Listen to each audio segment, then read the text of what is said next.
Hurricane Milton exploded in strength today with winds topping 180 miles per hour. It is now expected to make landfall late Wednesday or early Thursday. Check out this ominous view of Milton today from the International Space Station. Forecasters say if it stays on its current track, this will be the worst storm to hit the Tampa area in more than a century.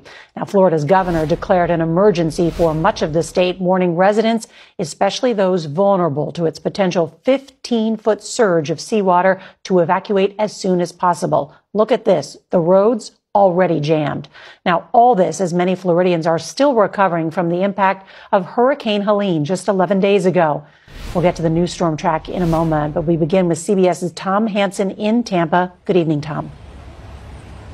Hey there, Nora. Good evening to you. Well, talking about that storm surge that you mentioned, if that were to hit right where I'm standing, I would be well underwater. And take a look at Tampa from above. You can see that the city is surrounded by inlets just like this one. Once the storm hits, all of that water has to go somewhere.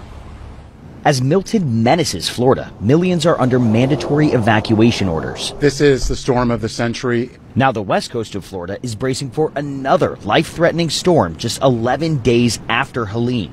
It's expected to make landfall in Tampa, and nearly half the city is being told to get out. I can't put my officers' lives in danger to come out for somebody that didn't evacuate in the peak of the storm surge. So take the heat and evacuate now.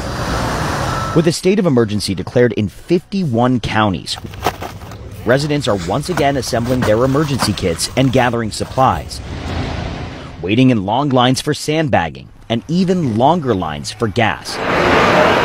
CBS News was at Tampa General Hospital, the only level 1 trauma center in the area, as this wall was installed before Hurricane Helene. That barrier protected the hospital from 4 feet of flooding, but Milton could bring up to 15 feet. We have layers of protections that we're going through, but it's still a little bit nerve-wracking to prepare for something like this with the current projection. I'm Cristian Benavides in North Reddington Beach, a barrier island community where debris from Hurricane Helene still lines the street. Here, they're going from cleaning up to bracing for impact. Across Pinellas County, communities are getting ready.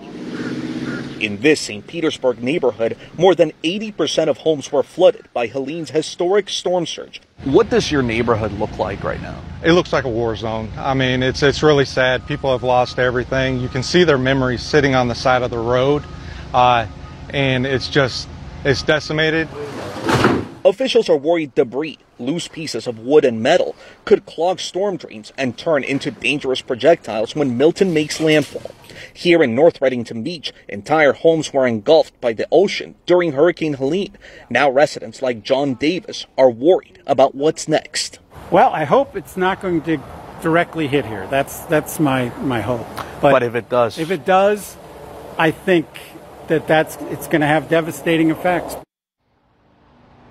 Not long ago, we heard sirens going off, meaning that everyone here needs to get out now. We are under a hurricane warning, a storm surge warning, and here under a mandatory evacuation order.